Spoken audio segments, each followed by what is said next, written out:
우리는 부요하게 하는 능력의 말씀이 되게 하여 주옵소서. 말씀을 주님 앞에 위탁하옵고 예수님의 이름으로 기도하옵나이다. 아멘.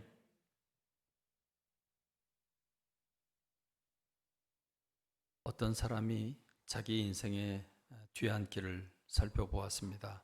자기 인생길을 뒤돌아보니까 자기가 걸어온 모든 걸음걸음거리마다 발자국이 찍혀 있는데 그 발자국은 4개의 발자국이었습니다. 그 4개의 발자국은 2개는 내 건데 2개는 누구였을까? 바로 예수님의 발자국이었답니다. 그렇습니다. 생각하면 우리가 지난 날들을 돌이켜보면 다 내가 결정하고 그리고 내가 힘써서 여러 가지 일을 한 것 같지만 하나님의 보호와 인도하심 또 살피시고 공급해 주신 하나님의 은혜가 있었는 줄로 믿습니다.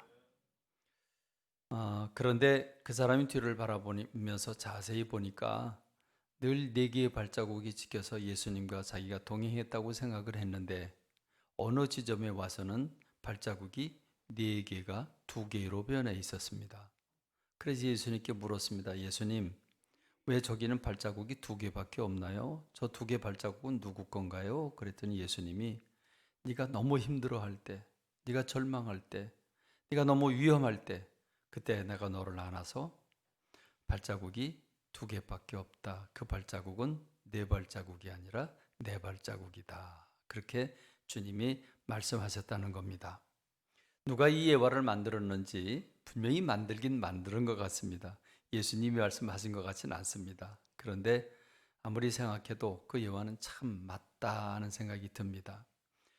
저와 여러분이 우리의 인생길을 뒤돌아보면 다 내가 한 것 같지만 하나님의 은혜가 있고 하나님의 손길이 있고 하나님의 인도하심이 있고 하나님의 보호와 지켜주심이 있었는 줄로 믿습니다. 우리 교회도 개척을 하고 29주년이 넘어서 이제 30주년을 바라보고 내년이면 30주년이고 우리 여기로 교회를 짓고 이사를 오고 지금 23년째 우리가 여기서 예배를 드리고 있습니다. 오늘 주일날 예배로는 우리가 마지막 예배가 되겠는데 여기서 받은 은혜와 사랑을 생각하면 하나님 앞에 참 너무 감사하다, 감지덕지다 하는 생각이 듭니다. 은혜라고 하는 말은 내가 정당하게 일을 하고 일한 것의 대가를 받는다면 그건 은혜가 아닙니다. 그건 정당한 보수라고 말할 수 있습니다. 내가 한 것을 잘했다고 상 받는 것, 그것도 은혜라고 볼 수는 없습니다. 그러나 나는 한 게 없지만, 난 한 게 부족하지만, 난 조금 했지만 많은 것을 주시거나 도저히 감당할 수 없는, 내가 한 것과 비교할 수 없는 것을 주셨다면 은혜라고 말합니다. 예를 들면 우리가 구원받은 것, 우리의 죄값은 우리가 죽음으로 대신해야 되는데 하나님께서 우리를 예수 그리스도를 대신하여 십자가의 못을 박아 우리를 구원하셨으니 그걸 은혜라고 말합니다. 구원만이 아니라 우리 일상의 모든 삶이 돌이켜보면 하나님의 은혜라고 하는 사실을 우리는 깨닫게 됩니다. 오늘 지난 23년의 세월을 돌이켜보면서 하나님 베푸신 은혜가 얼마나 늘 우리와 함께 했고 우리를 어떻게 여기까지 이끌었는지를 생각하는 시간이 되기를 원합니다. 그래서 저는 오늘 모델을 사도 바울을 잡았습니다. 사도 바울이라고 하는 사람이 어떻게 구원을 받았으며 어떻게 쓰임을 받았고 그가 어떻게 하나님의 보호와 하나님의 인도하심을 받게 되었는지 사도 바울의 생애를 우리가 살펴보면서 오늘 저와 여러분의 삶의 그 현장에서 지금까지 내가 어떻게 살았고 우리 교회가 어떻게 걸어왔는지를 생각하는 그런 시간이 되기를 간절히 소원합니다. 사도 바울은 어떤 사람이었습니까? 사도 바울은 어떻게 구원을 받게 되었습니까? 오늘 본문의 말씀을 보면 예수 그리스도의 그 복음이 자기에게 어떻게 와지게 되었는가? 그래서 사도들로 시작을 해서 자기에게까지 와졌는데 맨 나중에 만삭되지 못하여 난 자 같은 내게도 보이셨느니라 그랬습니다. 만삭되지 못했다. 좀 우리는 좀 덜 됐다 그런 말하죠. 덜 됐냐 뭐 이런 말을 하는데 이 만삭되지 못해서 태어난 사람이 바로 나 같은 사람이다라고 하면서 나는 사도 중에 가장 작은 자라 나는 하나님의 교회를 박해하였기 때문에 내가 구원받거나 쓰임받는다고 하는 건 상상 못할 일인데 하나님의 은혜로 내가 구원받게 되었다 이렇게 말하고 있죠. 사도 바울은 자기 스스로가 디모데전서 1장 13절에서 내가 전에는 비방자였고 박해자였고 내가 폭행자였다 이렇게 자기 스스로를 얘기를 합니다. 그렇습니다. 여러분 스데반이라고 하는 사람이 복음을 전하다가 유대인들에게 돌에 맞아 죽게 되는데 그때 정인으로 사도 바울이 그 모든 것을 다 지켜보고 정인으로 그래서 그들이 큰 소리를 지르며 귀를 막고 일제히 그에게 달려들어 성 밖으로 내치고 돌로 칠세 정인들이 옷을 벗어 사울이라는 청년의 발 앞에 두었다라고 하는 걸 보면 이 핍박하는데 예수님을 믿는 사람들을 핍박하고 박해하는데 앞장섰다고 하는 것을 우리가 쉽게 알 수 있습니다. 사도행전 9장 1절에 보면 사도 바울이 이 사울이라고 하는 사람이 예수님을 믿기 전에 예수님을 믿는 사람들을 어떤 시각으로 바라보았는지에 대해서 아주 구체적으로 알 수 있습니다. 사울이 주의 제자들에 대해서 여전히 위협과 살기가 등등했다 그랬습니다. 스데반을 죽일 때 그 심정이 그대로 지금도 유지되고 있다고 얘기를 하고 있는데 살기가 등등하다 그러면 여러분 뭔가 느껴지죠? 살기가 등등하다. 이 살기가 등등하다 했으니 여러분 예수님 믿는 사람들을 보면 막 피가 거꾸로 솟는 예수님을 믿는 사람들을 생각하면 치가 떨리는 이런 삶을 살았던 사람이 사도 바울입니다. 그러니까 예수님은 이단의 앞잡이고 이단의 교주고 이건 있어서는 안 될. 그래서 사도 바울 이 사울이라고 하는 사람은 예수님을 믿는 사람들을 잡아 죽이기 위해서 허가를 받아 가지고 군대를 편성받아 다메섹으로 가기까지 한 그런 사람이 이게 사도 바울입니다. 그러니까 이런 사람이 구원받는다고 하는 건 거의 뭐 가능성이 없죠. 우리가 전도 대상으로 삼는다면 이런 사람은 전도 대상은 아예 되지 않을 만큼 그렇게 아주 악랄한 사람이다 이렇게 볼 수 있습니다. 그런데 여러분 우리가 아는 대로 그가 어떻게 구원을 받게 됩니까? 이 다마스커스에 예수님 믿는 사람들이 몰려 있다는 소리를 듣고 그 사람들을 잡아서 데리고 오겠다고 끌고 오겠다고 다 잡아들이겠다고 그리고 허가를 받아가지고 병정들을 데리고 가는 와중 그 다마스커스 입구에서 갑자기 강렬한 빛이 자기를 향해 오고 그 빛을 쳐다보는 순간 눈이 멉니다. 그리고 발에서 굴러 떨어집니다. 굴러 떨어지면서 하늘에서 음성이 들리죠. 사울아 사울아 내가 어찌하여 나를 핍박하느냐. 사도행전 9장 3절로 5절의 말씀인데 사울아 사울아 여러분 생각해 보시죠. 아무리 햇빛에 강하게 부딪혀서 잠시 번쩍할 수 있어요. 그렇죠? 눈이 잠시 안 보일 수는 있어요. 그런데 완전히 소경이 돼버렸습니다. 소경이 되면서 땅바닥에 떨어지면서 음성이 들리는데 사울아 사울아 내가 어찌하여 나를 박해하느냐 들립니다. 너무나 생생하게. 전 좀 궁금해요. 그때 사도 바울에게 들렸던 이 음성은 우렁찬 음성이었을까? 아니면 날카로운 음성이었을까?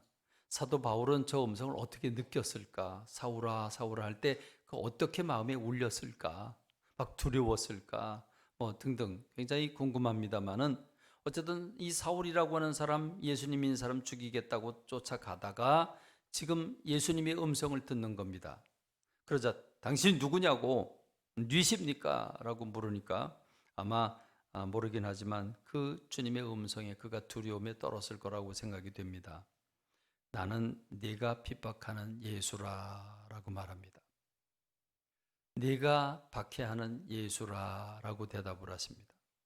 지금까지 없던 인물이라고 지금까지 가짜라고 이단이라고 생각했던 예수라고 하는 분이 살아계시는데 그분은 내가 상대할 내가 그분과 맞설 수 없는 어마어마한 두렵고 떨린 그분이 그의 음성으로 네가 어째 나를 박해하느냐라고 하는 음성을 듣게 됩니다. 그리고 하나님의 아나니아라고 하는 사람에게 너는 직가라고 하는 거리에 가면 사도가 사울이라고 하는 사람이 있는데 그 사람 내가 쓰기 위해서 준비를 해놨다. 이방인의 사도로 쓸 것인데 내가 가서 그를 위해서 기도해라 할 때 아나니아가 펄쩍 뛰지요. 그 사람은 예수님 믿는 사람 잡아 드리는데 유명한 악랄한 사람인데 어떻게 나보고 그 사람한테 가서 기도해 주라고 그러냐. 내가 다 예비해 놨으니까 네가 가라. 갑니다. 가서 안수 기도를 해줄 때에 그 사울의 눈에서 비늘 같은 것이 떨어지면서 다시 보게 되고, 그러자 그는 세례를 받고, 그리고 바로 뒤이어서 사도행전 9장 20절 말씀을 보면 즉시로 각 회당에서 예수가 하나님의 아들이심을 전파했다 이렇게 말씀하고 있습니다. 그는 확신에 넘친 사람이고, 확신에 넘치면 그러면 행동으로 바로 옮기는 그런 사람이었습니다. 그러니까 자기가 어려서부터 가말리엘이라고 하는 사람의 문화생이 되면서 율법을 철저하게 제대로 배운 사람인데, 제대로 배운 사람의 입장에서 예수님 믿는 이 이단, 이들은 유대교를 해악하는 사람으로 여겼기 때문에 예수님 믿는 사람을 잡아주기로 가다가 그 예수님을 만나게 된 겁니다. 예수님을 만나니까 더 이상 할 말이 없죠. 자기는 가짜라고 생각했고 거짓이라고, 그리고 이단이라고 생각했던 그 예수가 자기의 가슴을 휘어잡고 살아계신 예수님을 만나게 되니까 그는 바로 이어서 예수님은 하나님의 아들이라고, 예수님은 그리스도라고, 그는 예수님을 증거하는 사람으로 변하게 된 겁니다. 여러분, 이 사울이라고 하는 한 사람의 생애를 이렇게 우리가 살펴보면서 사울이라고 하는 사람은 어떻게 예수님을 믿게 되었을까, 어떻게 하나님의 사도가 되었을까를 생각해 보면, 여러분, 사울이라고 하는 사람이 구원을 받기 위해서 무언가를 한 것은 아무것도 없습니다. 그가 구원받기 위해서 무엇을 했습니까? 어떤 노력도 하지 않았습니다. 오히려 예수님 믿는 사람 잡아 죽이러 다녔지 구원받기 위해서 구도자의 자세를 가진 건 단 한 번도 없었습니다. 그러므로 우리는 이 사울이라고 하는 사람을 생각해 보면 그에게 주어진 구원은 전적으로 하나님의 은혜였다고 하는 것을 우리가 생각합니다. 그렇지 않습니까? 이 사울이라고 하는 사람 스스로가 예수님 누구인지를 깨닫고 예수님을 믿게 될 가능성이 몇 프로나 있었을까요? 거의 제로 포인트에 가까운 사람이었는데 그 예수님을 위해서 생명을 던지게 된 그 동기는 무엇입니까? 자기의 노력이 아니라 하나님의 특별하게 그에게 임하신 그 체험 때문에 그가 생애를 주님 앞에 드리게 된 줄로 믿습니다. 이렇게 사울이라고 하는 사람에게는 하나님이 특별하게 임하셨습니다. 그를 쓰시기 위해서 특별하게 임하셨습니다마는 여러분, 오늘 저와 여러분들은 어떻게 예수 그리스도를 믿게 되었습니까?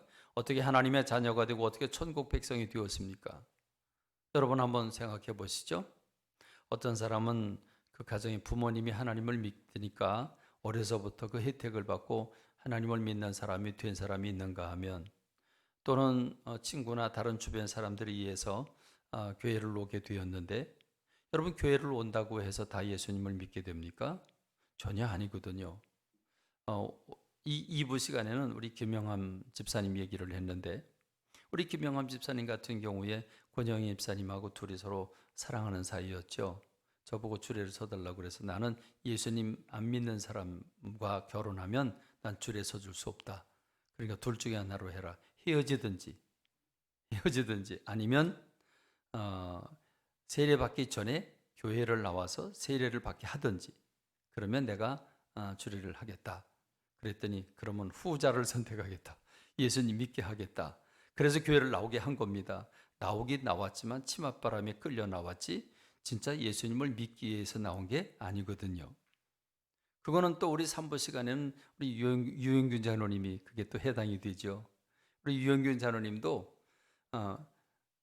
부인이 이뻐서, 그렇죠? 우리 권사님이 이뻐서 부인 따라서, 아니 교회를 안 나가면 아예 결혼을 할 수 없다고 하니까, 그러니까 그럼 내가 교회 나간다고. 그래서 교회를 나왔지만 우리 장로님의 입술에 따르면 10년을 따라다녀도 말씀이 귀에 들어오지 않았답니다.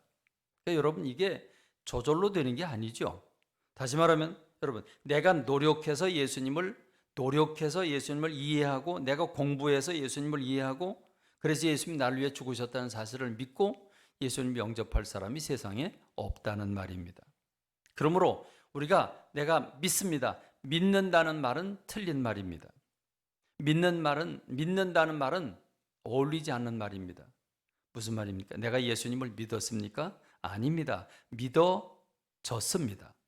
믿어진 거지 내가 믿은 게 아닙니다. 내가 믿으려고 노력한 게 아니라 믿어진 겁니다. 어느 날 눈에 보이지 않는 하나님이 우주 만물을 창조하셨고 나를 이 땅에 보내셨다는 사실이 믿어집니다. 어느 날 예수님이 나를 사랑하신다는 게 느껴집니다. 여긴 우리 또 박영덕 장로님도 그렇고, 그렇죠? 전혀 예수님을 몰랐던 분들이 전도를 받거나 다른 사람의 또 전도를 받고 주님 앞에 나와서 처음에는 다 아무것도 모르는 분들이지만 말씀을 듣고 또 예수님 믿는 사람들을 만나서 교제하고 그러는 가운데 나도 모르게 어느 시점에 성령님께서 내 마음 어루만져 주셔서 보게 하시고 믿게 하시기 때문에 믿어진 거고 보여진 겁니다. 내가 아무리 찾는다고 해서 하나님이 찾아지는가? 아니라 그 말입니다.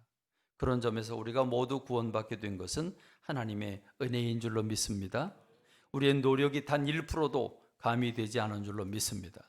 전적으로 하나님의 은혜로 오늘 우리가 구원받게 된 걸 생각하면 감사할 수밖에 없습니다.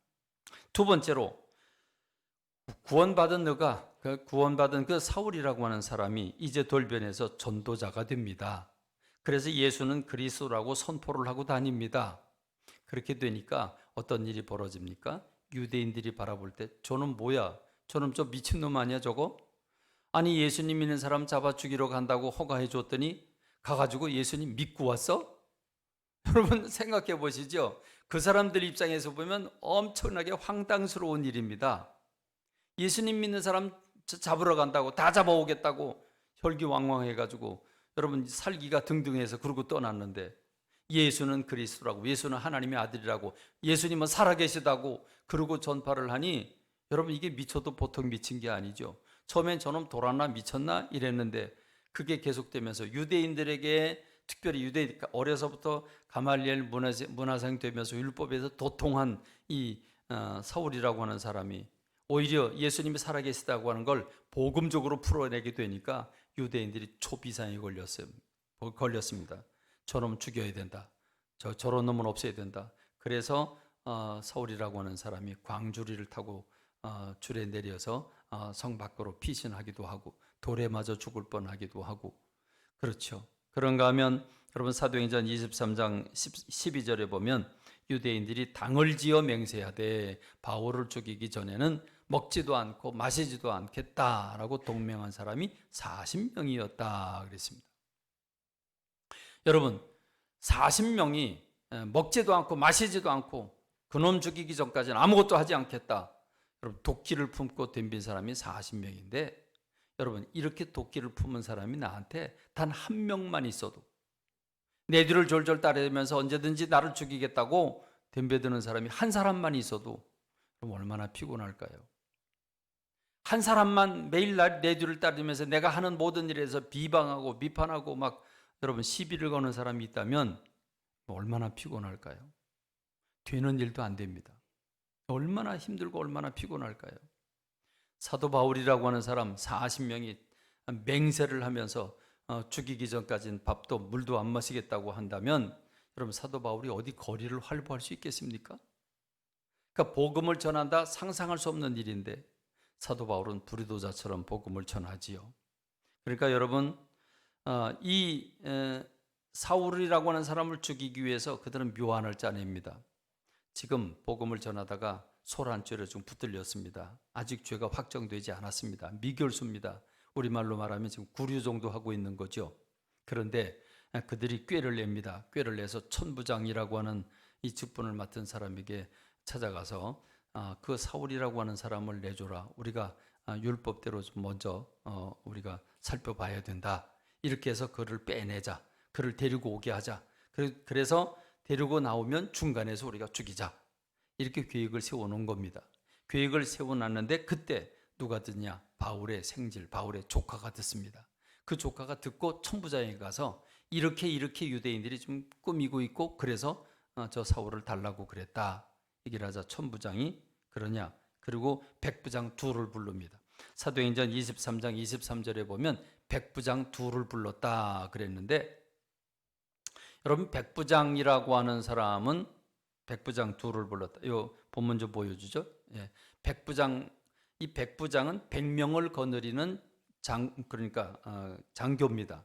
그러니까 로마의 장교인데 우리말로 말하면 한 중대 정도 되는 부대죠. 로마 군인들로 100명으로 편성된 그 100명의 대장이 백부장입니다. 천부장은 1000명을 거느리는 대장이 천부장이죠. 그러니까 백부장 둘을 불렀다는 얘기는 이계중대를 불렀다는 거죠. 이계중대를 불러가지고 이 로마 군대, 이 로마의 군대, 지금 식민 통치를 하고 있는 로마 군대의 이계중대를 불렀다 그러면 어마어마한 거죠. 자, 보십시오. 밤 제3시에 가이사랴까지 왜 가이사랴까지 이 바울을 호송시키려고 그러냐? 여기 지역이 아니고 가이사랴 담당이기 때문에 글로 보내려고 한 겁니다. 그런데 밤 제3시라고 그랬는데 제3시는 밤 9시를 가리킵니다.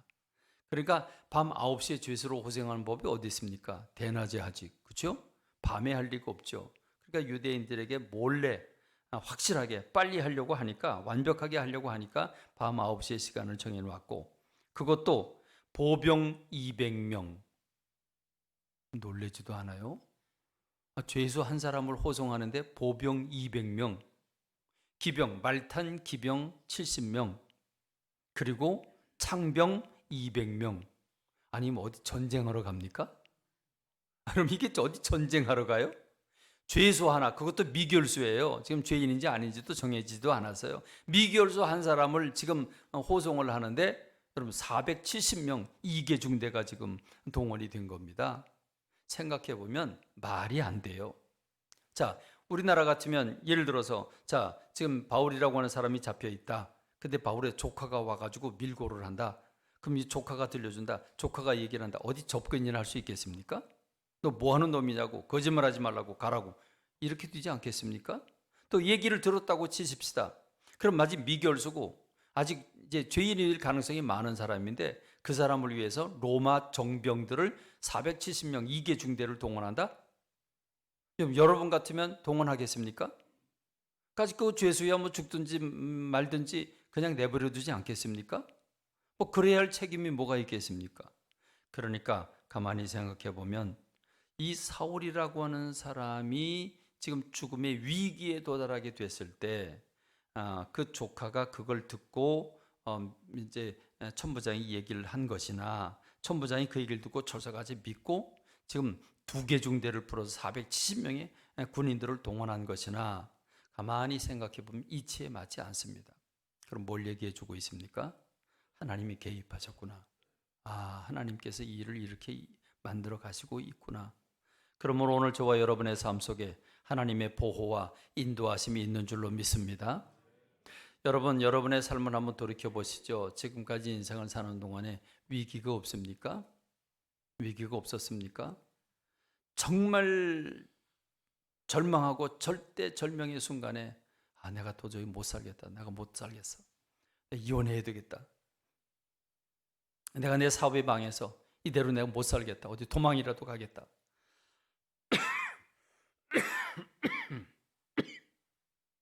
여러분, 여러분의 삶을 돌이켜보면 어느 그 순간순간마다 우리 하나님이 도와주셨다고 하는 걸 느끼지 않습니까?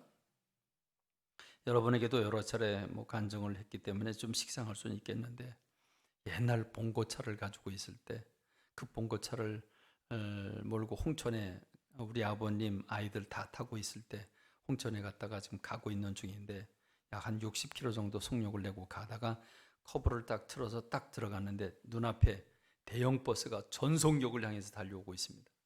지금 옆에 약 10여 대의 차량을 추월하려고 그러고 오고 있는 겁니다.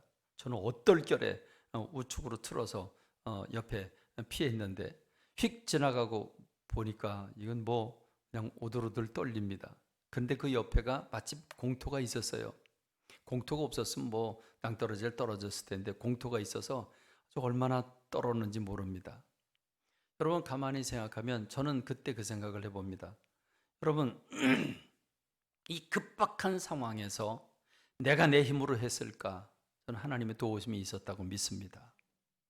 역시 그 봉고차입니다. 역시 그 봉고차가 겨울에 대로에서 그 브레이크를 밟았는데 눈이 오고 나서 살짝 얼은 그 상태에서 밟았는데 막 차가 막 지그재그로 가면서 가로수를 휙휙 지나가면서 옆에 보도 블록을 받고 한 바퀴 뒤집어집니다. 뒤집어지는데 그 뒤집어지는 상황에서 지금 뒤집어지고 있는데 뒤집어낸 상황에서 제 마음속에 이게 천사가 붙잡아 주는 거로구나. 여러분 사고 현장에서 그걸 느끼는 기가 막힌 일 아닙니까? 이게 천사가 붙잡아 주는 거로구나. 제가 그러고 나서 제가 뒤집어져서 거꾸로 이제 내려와서 레카차가 불러가지고 꺼냈는데 이거 뭐 엉망진창입니다. 근데 나중에 알고 보니까 그 가로수 사이에 그 판이 있는데 그 뭐라고 그러죠? 표지판. 그 표지판이 이 차 정 가운데. 그래서 이 차가 넘어지면서 이게 뽑히기 때문에 천천히 뽑히면서 쓰러진 겁니다. 그러니까 전혀 충격을 받지 않고 살짝 넘어진 겁니다. 이게 이제 뽑히는 것 때문에 완충이 된 거지요. 제가 그때 느낀 게 뭐냐? 이게 천사가 붙잡아 주는 거로구나. 이걸 느꼈습니다. 전 확신합니다. 그날 천사가 제 곁에 왔다고 하는 걸 전 믿습니다. 여러분 그렇지 않겠습니까? 여러분도 지난 세월을 한번 돌이켜 보시죠. 오늘 유영규 장로님 얘기가 많이 나오는데 유영규 장로님 학교에서 공사하다가 뭐가 스레트가 떨어졌나요? 뭐 떨어지면서 얼굴을 살짝 지나갔잖아요. 그럼 머리에 맞거나 조금만 그냥 몇 미리만 더 들어왔으면 그냥 생명을 잃는 사건인데, 그럼 우리가 지난 날을 돌이켜 보면 얼마나 많은 위기가 나도 모르는 사이에 얼마나 많은 위기가 있을까요? 내가 잠자는 동안에 주님은 날 지켜주지 않으셨을까요? 내가 길 가는 동안에 나도 모르고 그 위기도 모르고 내가 행동할 때 우리 주님이 나를 어떻게 붙잡아 주셨는지 생각해 보면 하나님의 은혜 없이는 여기까지 올 수 없었는 줄로 믿습니다. 하나님의 은혜였는 줄로 믿습니다. 저는 지금 생각해 보면 우리 교회가 어쨌든 이 건물을 짓고 98년 5월 11일에 입당 예배를 드리고 지금 23년째인데 제가 가만히 생각해 보니까 23년 동안 한 번도 제 몸이 아파서 주일날 설교를 못한 적이 없어요. 어쩌다가 제가 새벽기도 배를 잘 못 듣고 못 나올 때는 어쩌다가 있지만 몸이 아파서 새벽기도 못 나온 경우는 없는 것 같습니다. 지금 생각하면 얼마나 감사한지 몰라요. 여러분 오늘 저와 여러분들의 삶 이면에 우리 하나님의 동행하심과 우리 하나님의 보호하심과 인도하심이 넘치게 된 줄로 믿습니다. 사도 바울의 생애를 생각하면 세 번째로 사도 바울의 생애는 제 명대로 살지 못할 것 같은 삶을 살았습니다. 사도 바울의 삶을 보면 정말 그 고난과 위기 말할 수 없었지요. 지난주도 말씀드렸습니다만 고린도후서 11장 23절에서부터 보면 내가 수고를 넘치도록 하고 옥에 갇히기도 더 많이 하고 매도 수없이 맞고 여러 번 죽을 뻔하고 유대인에게 40에 하나 감한 매를 5번 맞고 3번 태장으로 맞고 1번 돌로 맞고 3번 파선을 당하고 일주야를 깊은 바다에서 지냈고 여러 번 여행하면서 강의 위험, 강도의 위험, 동족의 위험, 이방인의 위험, 신의 위험, 광야의 위험, 바다의 위험과 거짓 형제 중의 위험을 당하고 또 수고하며 애쓰고 여러 번 자지 못하고 줄이고 목마르고 여러 번 굶고 춥고 헐벗어노라. 여러분 이게 제 명대로 살 사람입니까? 사도 바울의 생애를 생각해 보면 그 어마어마하게 많은 고난과 위기와 역경을 견뎠는데 그가 건재한 이유는 무엇이었을까요? 하나님이 옆에서 지키시고 돌보시고 인도하심 때문인 줄로 믿습니다. 그렇습니다. 오늘 저와 여러분들이 나보다 더 잘 사는 사람, 나보다 더 높아진 사람, 나보다 더 좋은 여건을 가진 사람을 보면서 원망하고 불평하고 여러분 짜증내고 그럴 수 있겠지만 그러나 지금 내 삶을 돌아보면 모든 것이 다 하나님의 은혜인 줄로 믿습니다. 그 은혜를 기억하고 감사하는 저와 여러분 되길 주님의 이름으로 축원합니다. 여러분 사도 바울이 마지막으로 로마로 죄수로 이제 판정이 돼서 로마로 호송이 되게 되는데 로마 황제 가이사에게 고소를 했기 때문에 로마 황제에게 보내지는 거죠. 미결수로 지금 보내주고 있는 건데 그 보내지는 상황에서 사도 바울이 그 죄수들이 탄 배가 모두 276명이었습니다. 거기다가 이제 그들을 호송하는 군인들이 있고 거기에 이제 선원들이 있는데 사도 바울이 만류를 합니다. 지금 떠나면 큰 해를 입게 되니까 떠나지 말고 여기 머물러야 된다. 그런데 선주나 백부장이 급히 서둘러서 떠나게 되죠. 떠나면서 큰 풍랑을 만납니다. 하루 이틀 3일 동안 달도 없고 해도 없고 별도 없고 그러면서 그들은 큰 위기를 만나는데 사도행전 27장 18절로부터 보면 우리가 풍랑으로 심히 애쓰다가 이튿날 사공들이 짐을 바다에 풀어버리고 사흘째 되는 날에 배의 기구를 그들의 손으로 내버리니라. 여러 날 동안 해도 별도 보이지 아니하고 큰 풍랑이 그대로 있음에 구원의 여망마저 없어졌더라 그럽니다. 그러니까 지금 사도 바울이 탄 배가 로마로 호송되는 죄수들을 태운 그 배가 큰 위기를 만났는데 풍랑을 만났는데 3일 동안 빛도 보지 못했습니다. 구원의 여망까지 이뤘습니다. 모든 짐을 여러분 짐을 버리면 나중엔 손해배상 해줘야 됩니다. 이거 옮겨주고 돈 받는 건데 그 짐을 다 버리게 되면 어떻게 되겠습니까? 그러나 살고 봐야 되잖아요. 그렇게 짐을 다 버릴 정도예요. 그리고 배의 기구를 그들의 손으로 내버렸다. 배의 기구를 선원들이 자기네 손으로 버릴 정도니까 여러분 얼마나 위기가 찾아온 겁니까? 여러분 이게 보름을 갑니다. 보름. 이렇게 보름이 연속되면서 이들은 완전히 구원의 여망을 잃어버렸다 그랬습니다. 근데 여러분 이 와중에 사도 바울이 그들에게 뭐라고 얘기합니까? 사도행전 27장 22절에 보니까 내가 너희를 권하노니 이제는 안심하라. 너희 중 아무도 생명에는 아무런 손상이 없겠고 오직 배뿐이니라 그럽니다. 사도 바울이 뭘 믿고 너희들 아무도 해를 받지 않는다. 배는 파손된다. 배는 파손되지만 너희들은 생명에 아무런 지장 없다. 뭘 믿고 그랬습니까? 27장 23절로 24절에 보면 내가 속한 바 곧 내가 섬기는 하나님의 사자가 어젯밤에 내 곁에 서서 말하되 바울아 두려워하지 마라. 내가 가이사 앞에 서야 하겠고 또 하나님께서 너와 함께 항해하는 자를 다 네게 주셨다 하였으니 그러므로 여러분이 안심하라. 나는 내게 말씀하신 그대로 되리라고 하나님을 믿노라. 그런즉 우리가 반드시 한 섬에 도착하리라 라고 얘기를 합니다. 여러분 사도 바울이 이렇게 위기를 만났을 때 모두 절망하고 낙심하고 길을 찾지 못할 때 그들에게 일어나 용기를 주고 그들을 휘어잡아서 안전으로 인도하는 그 힘은 어디서 나왔습니까? 어젯밤에 하나님의 사자가 내게 나타나셔서 이렇게 말씀하셨다. 그렇습니다. 하나님의 사자, 주님이 천사를 보내서 사도 바울의 그 일행을 사도 바울 때문에 지켜주신 줄로 믿습니다.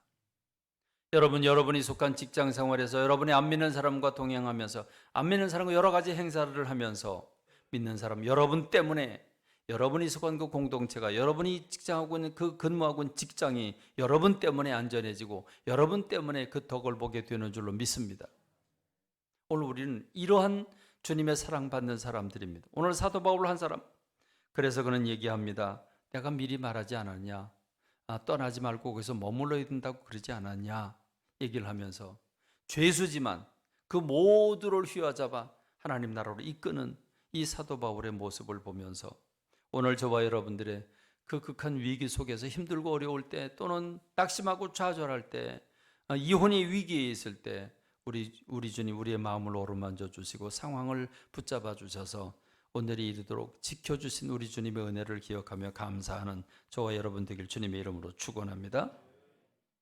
그런가 하면 여러분 그가 하나님의 보호와 인도만 받은 게 아니라 그는 복음을 전하는 전도자로서의 삶을 살아갈 때 말씀을 증거할 때 성령의 능력이 역사하셨습니다. 그가 손을 얹고 기도할 때 사람들이 성령 세례를 받게 됩니다.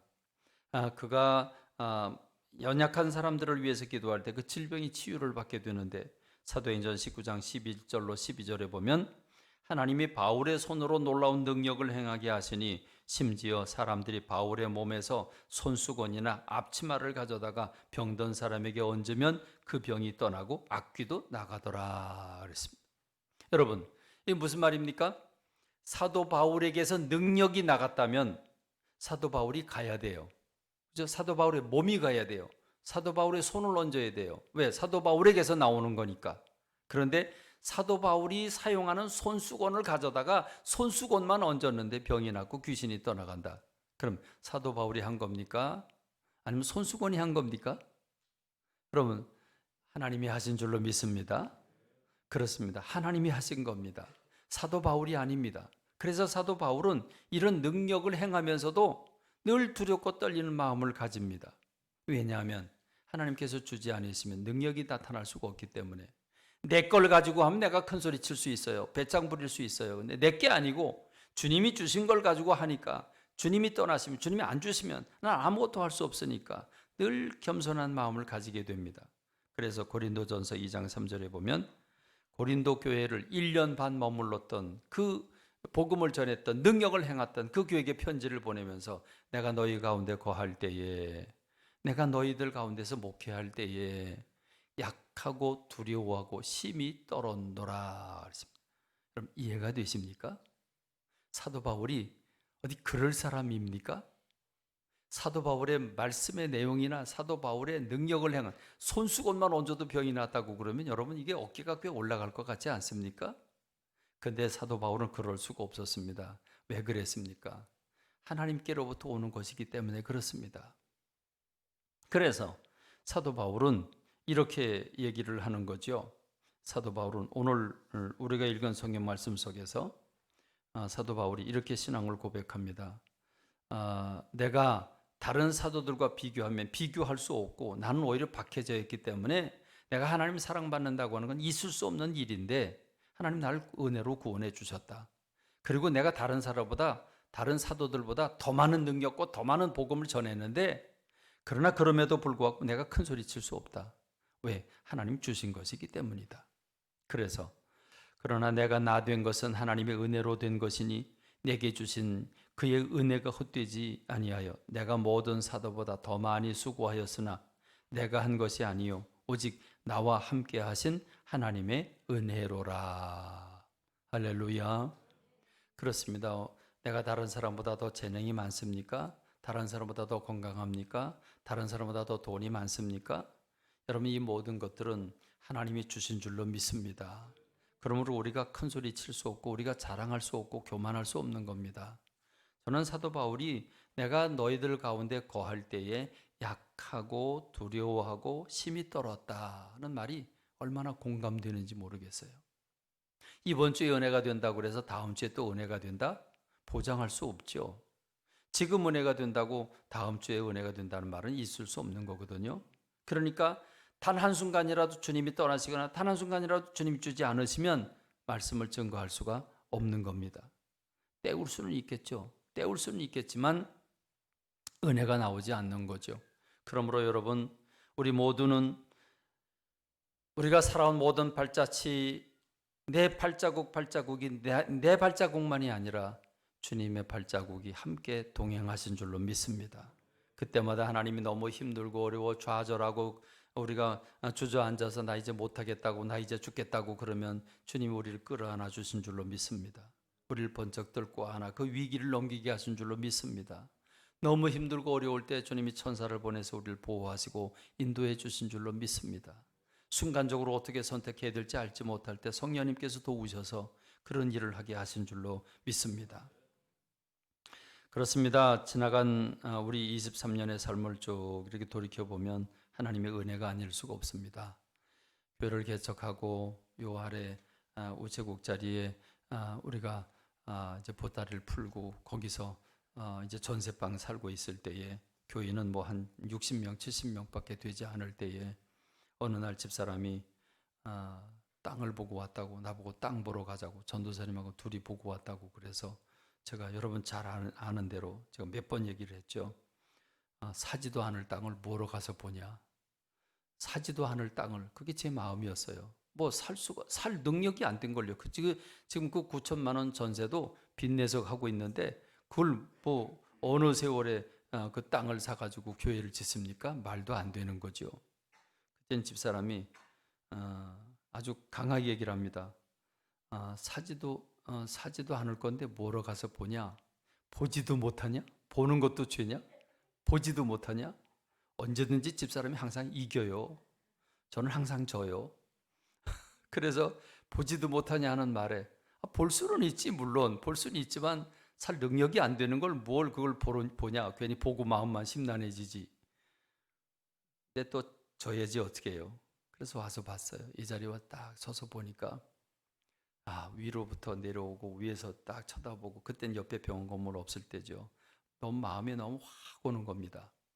그래서 우리 교우들한테 데리고 와서 여기를 딱 보여줬더니 기도할 때마다 땅이 보였다고, 그리고 환상이 보여졌는데 여기 와서 보니까 여기라고 얘기를 하는데, 뭐 저는 아니었는데 뭐 그렇게 기도 응답이 있었다고 하니까 할 말이 없죠. 하나님 뜻이 여기 있구나. 돈 가진 건 없었어요. 그래서 우리 교회 다 짓고 났을 때는 100%가 빚이었어요. 저는 교인들한테 건축금 내라고도 안 했죠. 다만 이 얘기는 했습니다. 우리가 빚내서 다 할 테니 여러분들은 이자 헌금이라도 내야 되지 않겠냐. 이자 헌금만 내라. 그래서 이자 헌금들은 좀 냈지만 건축헌금 안 걷었어요. 그래서 전부 다 빚이었습니다. 처음에 우리는 이 땅을 사가지고 지하는 우리가 쓰고 예배당을 쓰고 1층, 2층, 3층 져가지고 이거 세 줘서 그걸로 우리 교회 운영하자, 이렇게 하려고 했습니다. 그랬는데 이렇게 이 건물을 이렇게 독자적으로 우리가 쓰도록 다 짓는다고 하는 건 처음에 상상조차 못했습니다. 지금 우리 교회 짓는 거하고 똑같습니다. 과정이. 우리가 할 수 있는 것만 보게 하시고 그 다음 과정 보게 하신 하나님임을 제가 늘 경험하게 되는데, 그렇습니다. 정말 건축위원회가 모여서 결정을 하는데 이 땅값도 1년 동안 다 주질 못해가지고 연체 이자를 1,800원 넘게 연체 이자만 냈으니, 여러분 그러니 무슨 건물을 짓겠습니까? 건물 짓는 건 상상도 못하죠. 그러나 하나님의 은혜로 건축하게 된 줄로 믿습니다. 1997년에 교회를 지었고 짓기 시작을 해서 98년 5월 달에 봉헌을 했는데, 이게 무슨 해인지 아시죠? 1997년에 뭐가 일어났어요? IMF가 터졌다는 사실 우린 전혀 그 터지기 전의 일이니까, 전에 하나님께서 필요한 돈을 융자를 내야 되는데 괜히 저희 마음에 괜히 공사 다 끝날 때까지 한꺼번에 다 빌리고 싶어요. 괜히 그 중간에 자꾸 보증 쓰고 뭐 힘드니까 한꺼번에 빌렸으면 좋겠다. 그리고 은행에 집어넣는 거죠.